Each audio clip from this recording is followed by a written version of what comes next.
रात का समय था। घड़ी रात के 2 बजा रही थी। चारों ओर सन्नाटा था और चांदनी रात में हाईवे का लंबा रास्ता किसी अनजान सफर की कहानी सुना रहा था। रणवीर, जो कि एक अनुभवी ट्रक ड्राइवर था, अपने ट्रक को तेज गति से चलाते हुए राजस्थान के रेगिस्तान में स्थित एक छोटे से गांव की ओर बढ़ रहा था।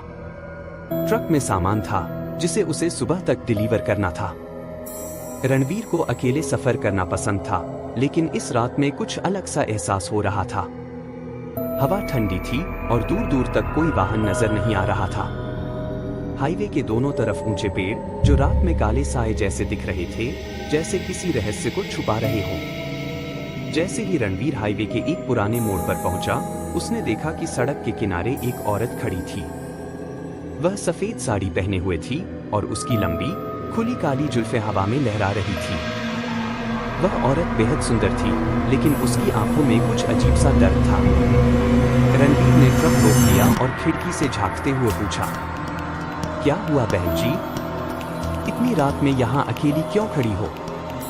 औरत ने धीमे स्वर में कहा, भैया, मुझे पास के गांव तक छोड़ दोगे?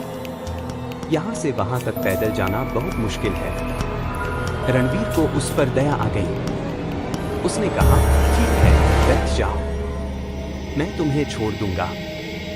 औरत ट्रक में बैठ गई, लेकिन जैसे ही वह ट्रक के अंदर आई, रणवीर को एक अजीब सी ठंड महसूस हुई। वह कुछ समझ नहीं पाया और ट्रक चलाने लगा। रहस्यमयी सफर। जैसे जैसे ट्रक आगे बढ़ा, रणवीर को एहसास हुआ कि वह औरत बिल्कुल चुपचाप बैठी है। उसने बातचीत शुरू करने की कोशिश की। बहन जी, आपका नाम क्या है? और इतनी रात को यहाँ क्या कर रही थी? औरत ने बिना उसकी तरफ देखे जवाब दिया, मेरा नाम नंदिनी है। मैं इसी रास्ते के पास रहती हूँ। मुझे बस गांव तक पहुँचा दो।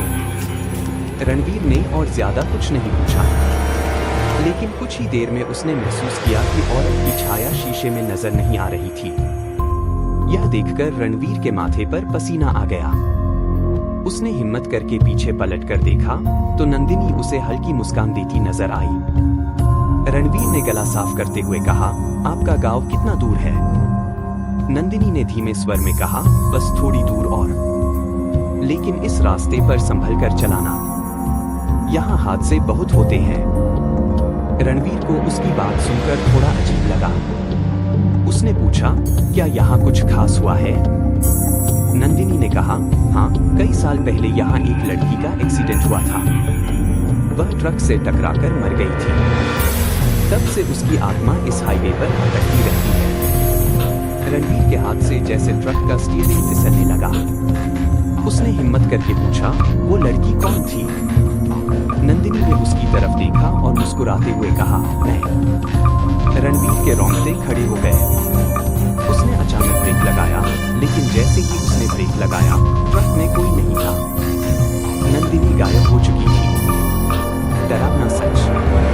रणवीर का ट्रक वहीं बंद हो गया। उसने चारों तरफ देखा, लेकिन कोई नहीं था। तभी उसे ट्रक के शीशे पर एक हाथ का निशान दिखाई दिया। वह डर के मारे ट्रक से बाहर कूद गया और भागने की कोशिश करने लगा। भागते भागते वह उसी मोड़ पर पहुंच गया जहां उसने नंदिनी को देखा था, लेकिन वहां अब एक टूटी हुई ट्रक और एक पुरानी फोटो पड़ी हुई थी। फोटो में वही औरत थी, नंदिनी।